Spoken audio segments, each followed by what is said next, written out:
everyone, and welcome to this edition of One Women in Words. Joining me, as always, is Michelle, Hello. and our guest this evening is the fabulous Sophie Wan, and we are here to talk about her book, The Women of Good Fortune. Thank you so much for joining us tonight. Thank you for having me. I'm really excited to be here and to talk about the book. So, for those who are not familiar with this book, could you give us a little synopsis? Yeah, Women of Good Fortune is about three best friends who live in Shanghai and they decide to do a heist on the wedding of one of the women to steal the red envelopes so that they can each get what they want out of life. I absolutely love the premise of this book, and I'm still reading the book, so I'm not quite at the halfway mark with the story. So we're going to have no spoilers for anybody who's listening, so you don't have to worry about it. Um, but I love heists, and I love the girl the friendship and the camaraderie. I'm a huge fan of Ocean's 8, where it's all female Yes, that was based. a fun movie. Yes, yes. And so a lot of ways is in some ways reminds me of that in that regards where you have the women come together and then this heist. Um for you, I'm just going to be just skipping ahead, I guess, in some of these questions. So I want to talk about like building these characters that you have because there's the strong friendship was like so prominent with them. Because we have it was Lulu, yes, Yes. and Lulu, then Rena, and Jane. I'm sorry, Lulu, Rena, and Jane. yes, Rena was my favorite, by the way, of the She's a three. lot of people's favorites. You see, the reason why she's my favorite was because she told it like it was. And as Michelle can tell you, if you don't want my opinion on something, just don't tell it to me because I'm going to give my opinion whether you want it or not. Yeah, Well, I wish everyone, there were more people who were like that. yes, you need that friend that is going to tell you, is going to set you straight and tell it how it is. And even if you don't necessarily, you may not want to hear it in that particular moment, but you need that friend. So Yeah, it's some how, oh, sorry. Um, what was, how did you first get to know the characters when you started draft in order for the readers to get to know them? Yeah, I think they came to me kind of like I think Rena came to me first actually. And that's probably why like I think a lot of the things that she goes through are quite they were very relatable for me. So she was one of the easier characters to write, but I knew that I wanted this to be a story about friendship. And I also was thinking a lot about what are the different things that women can want at this point in their lives. And that was where Jane's character and like Lulu's character came through. So I think I started with what exactly does each of these characters want. And when you read the book, it's like very clear from the outset, there's like one specific thing that they want. But I think through the process of drafting, I was exploring, okay, besides the surface level desire of what they're going for, what is under that? How is it affected by their upbringing, by their families, and by the expectations that have surrounded them for their lives? And I sort of built them up layer by layer through my drafts. But it was definitely a really difficult process. Even after we sold the book, I worked a lot with my editor on their character development and thinking about like beyond just that, they're like more superficial desires. Like, how do we Mhm. try to excavate more about what drives them? A really cool experience to get to know your characters kind of from like an outside perspective, having your editor work with you and be able to have that external source be able to say, well, what about this? Or could this be something? And have that partnership to help you flesh out what was still missing from all of those characters. Yeah, yeah. I mean, she definitely did a lot. I think when we after the book sold, I had already revised it so many times. And I was like, what more could we possibly have to do? And the answer was a lot more. There's just so much that there was so much more thinking that had to be done about like the details, about like parts of the dialogue, and then also just like every single thing is like building up to delivering an ending that is like satisfactory, and you want to make it so that it feels deserved. And so I think that was a really big part of that editing process. People like to think that once you get that book deal, that that's it. Your book's it's out there. You've got this. It's it's going to be right there on the shelf within like months. And I know we've talked about this on the podcast before. And the fact of the matter is, it takes like a full year at least of hard work between the author and the publishing team because you have a publishing team behind you. And Mhm. it's a lot of work that ends up going into it. Yeah, I mean, I am very appreciative of all of the people who worked on this book. I think beyond all the time that my editor poured into it, not just with the editing, but also like she was really the first one in the publishing house to like go to bat for that book. So I'm very grateful to her for like taking a chance on me. And I think similarly to like the sales team, the publicity team, like all these teams that are doing stuff, but it was not obvious to me at first what they were doing just because it's so like behind the scenes.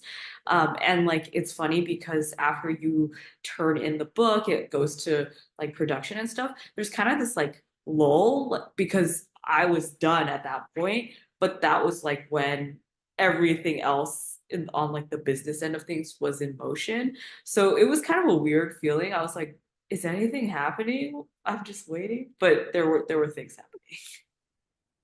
Yes, and it's always prudent if you're an author while you're waiting for those things to happen. You're like, okay, next new shiny object, because we all have that one book that's like, right, oh, we're writing a book, this one book that we're in the middle of it, and it's like, oh, the shiny object. I want to stop what I'm doing now and go write this. But like that book gets that its time when like they're off doing their thing for your book, going to the bat, doing the business side of things.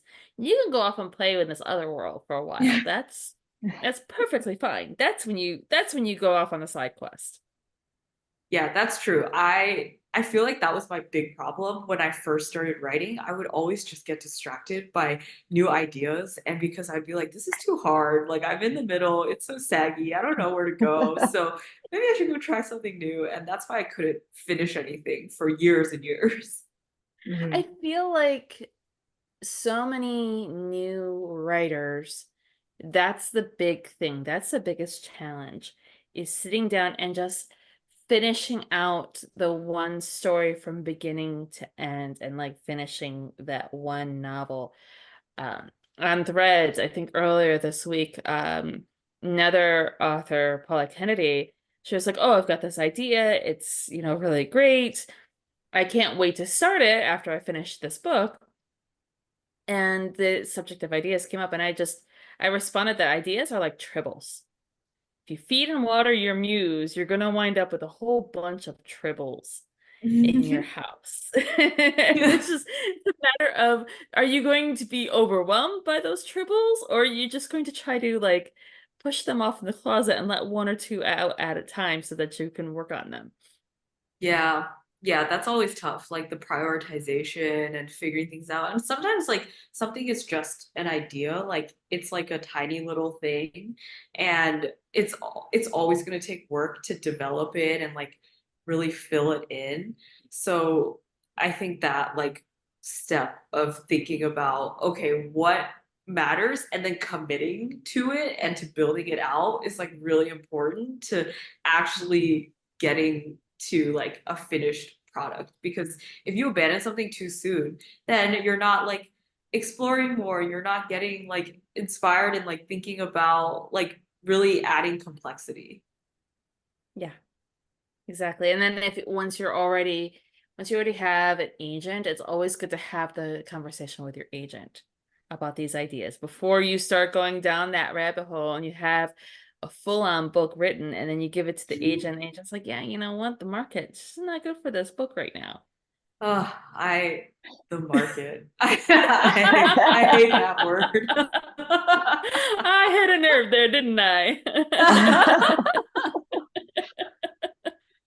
I think that's like the weirdest thing about like doing being like in publishing and like learning about traditional publishing, which is the whims of the market and like what's trending and everything.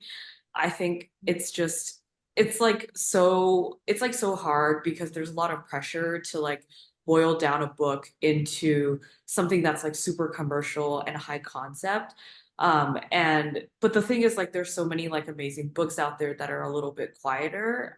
So yeah, that's been like a hard thing for me to like learn being in publishing. Yeah, and the thing that you also have to take into consideration, or we as authors have taken to consideration, is that that whole like time of being able to get the book out. What might be in the zeitgeist today will probably not be in the zeitgeist a year from now when your book comes out.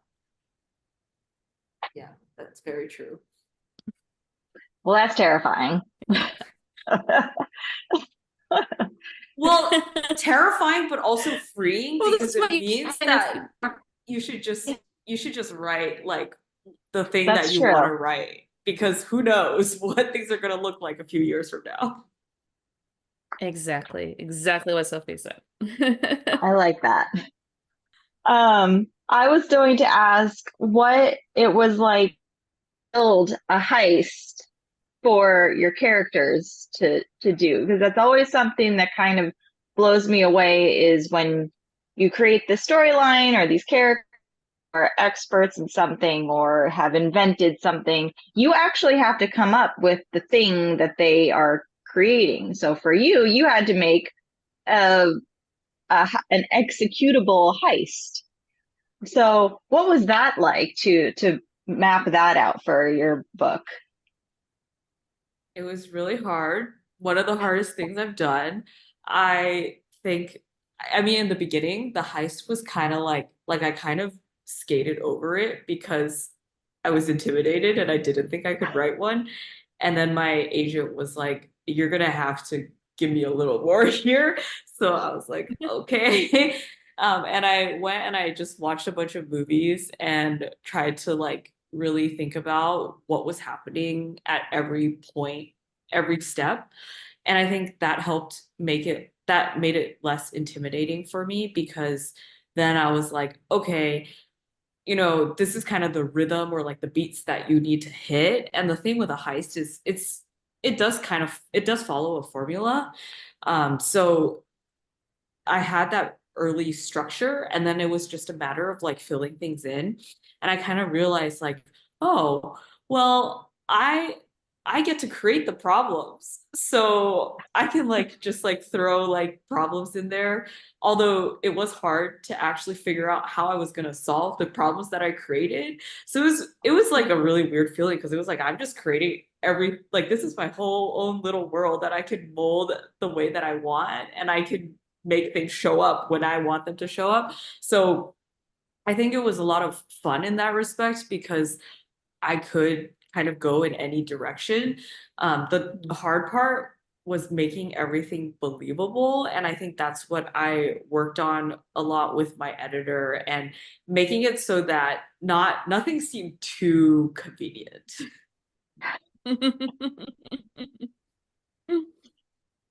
Yes, you have to walk a fine line between not too impossible, but not too like, oh, of course the key would fall out of their pocket while they were Yeah, walking by. exactly.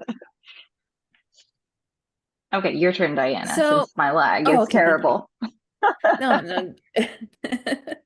This is just going to be a fun episode to edit. I'll just Yes, say it that. is. We'll be fine. It's fine. It's gonna be great. So I always like to pick the brains of authors when it comes to doing multiple perspectives because I feel like there is when you do it, like I've read some books recently where it's like, did you really need that perspective? But in your book, in the case of Women of Good Fortune, I really do feel like you need all three perspectives of the women in that because and I think that that added to the depth of the book itself.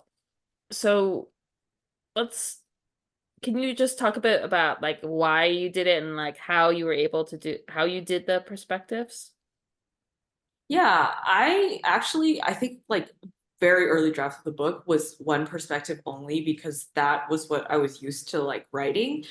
But when I was actually coming up with the heist, I kind of realized, okay, I need all three of them because there is like a little bit of like dramatic irony where there's stuff that they don't know, and those are kind of the things that cause the heist or certain elements of their relationships to go wrong. And in order for those moments to have the right impact, I needed to be able to show what each of these characters was thinking at like a specific time.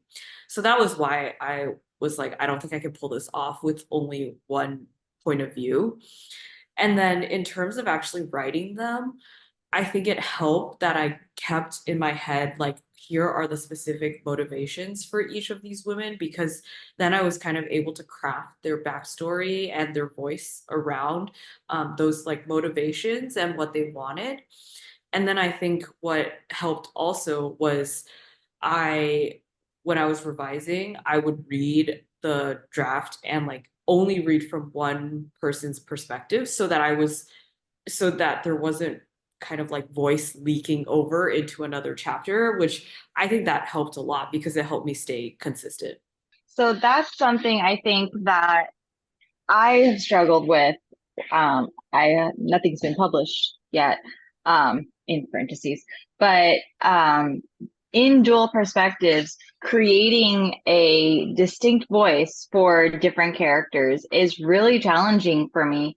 And I really admire when multiple POVs are done, when you have like such clear voices for each different character and like different senses of humor and different, different sarcasm and different attitudes.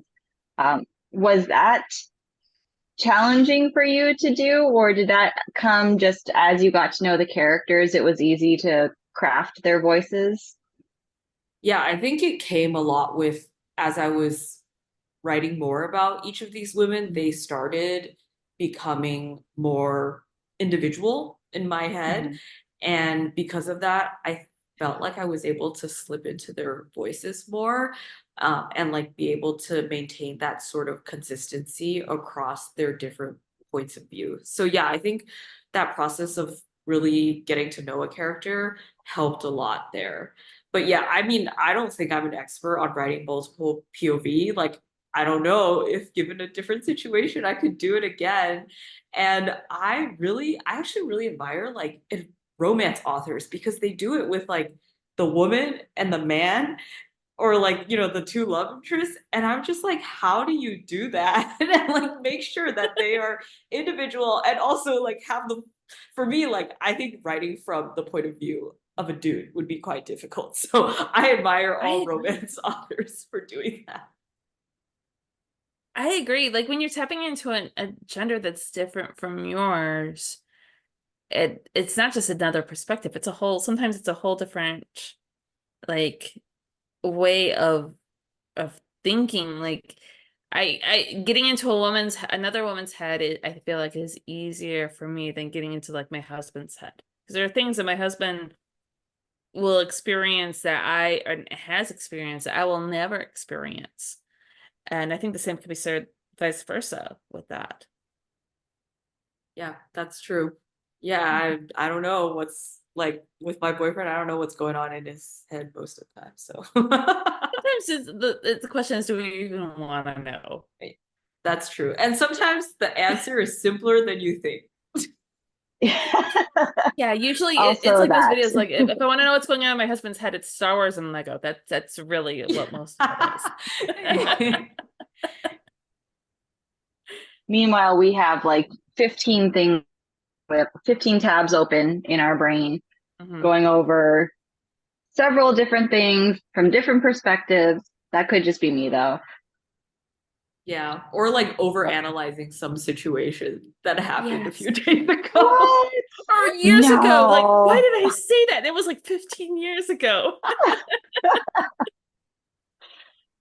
I know, I do hate when my mind brings up things that happened like eons ago and then goes, why did you say it like that? And then I spend the next week like agonizing over, why did I say it like that? I know, and like you can't forget those moments. Like I've done plenty of embarrassing things in my past, and I wish I could just forget about them, but they're there in the recesses Oh, of my yep. brain. I mean, they like to pop up around like 11:30 at night when you're trying to go to sleep. Just burrowed into our souls. Hmm. Like, why? No. So I think it's time for our So super serious. oh gosh. Oh, Ah, you do okay, it. Michelle, You do ask your it. question. Okay, I'll do it. Okay. Um, so we have a very serious survey that we do on the podcast, and it's in two parts. Um, from our own experiences, Diana, when she plots everything, she maps everything out, and she's very, oh my Meticulous. gosh, I forgot my words. Thank you, Meticulous? meticulous. Meticulous in my Yes, planning? that works.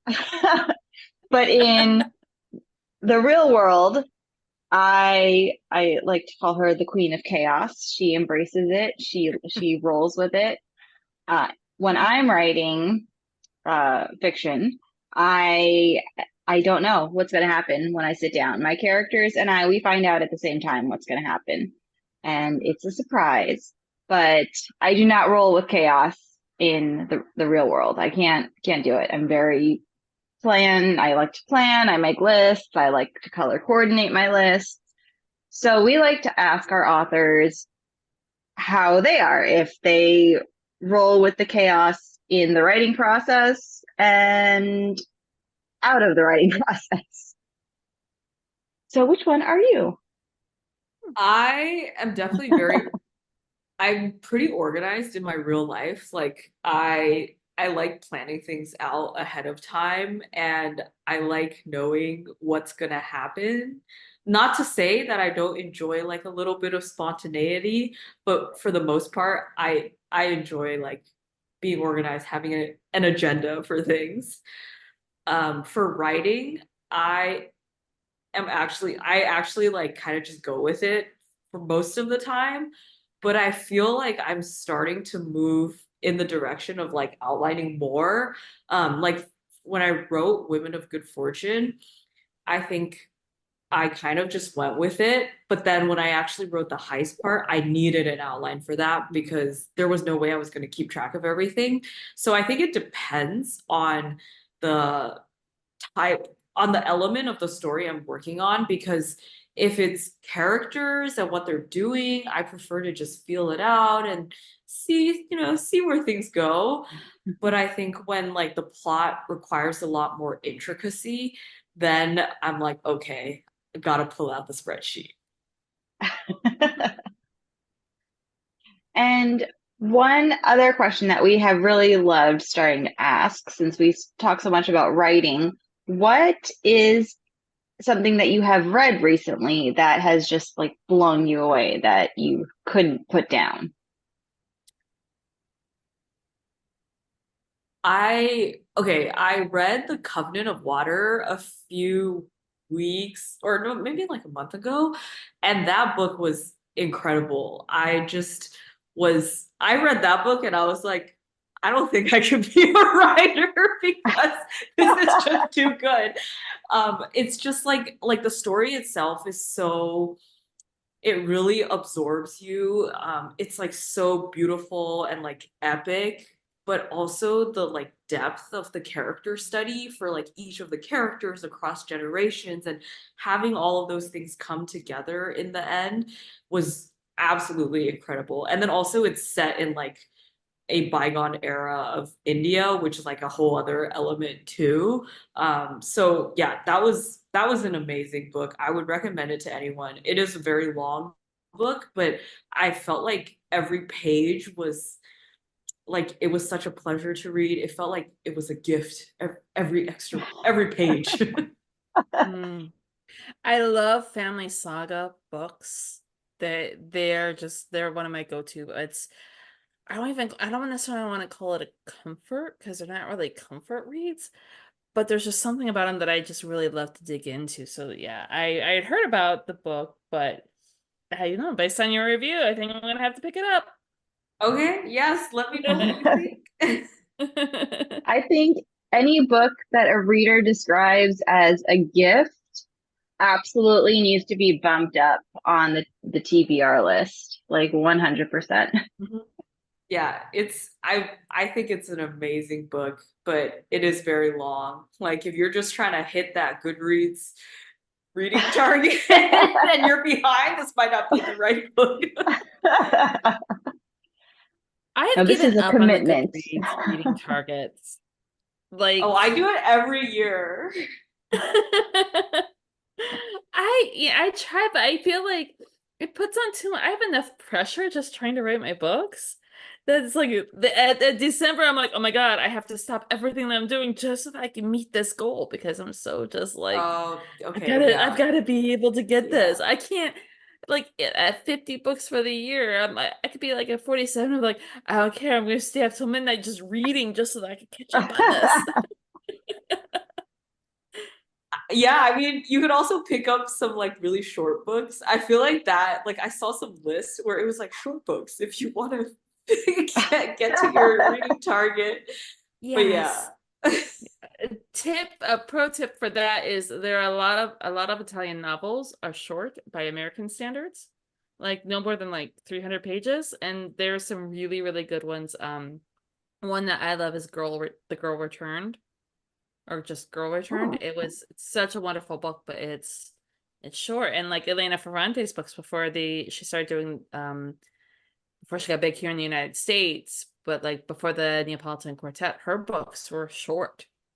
They were short novels. So like The Lost Girl, that was a short novel. Or no, The Lost Daughter. Lost Daughter was a short novel. Oh, I'll have to check these out.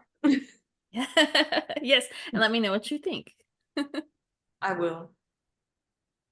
so Women of Good Fortune is now out in the world, right? It came out in March, if It came out in I'm March. remembering.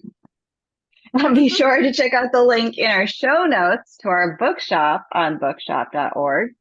Um, as always, bookshop.org supports our incredible writers. It supports the podcast.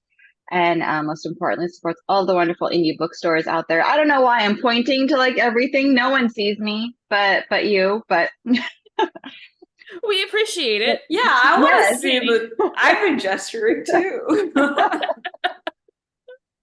I it's so hard to not talk with my hands. I can't, even if like I've been fidgeting with stuff this whole time, I can't not move my hands when I'm Well, you are half talking. Italian, so there's that. I know. Yeah. So, but anyway, but Sophie, thank you so much for coming to hang out with us. I'm so sorry for my lag this whole time. I appreciate both of your patience during my interrupting questions. No, it was really fun. Thank you for having me. Yes, it was a lot of And fun. Thank you. enjoy the rest of your night. Yes. Thank you. You too. Bye.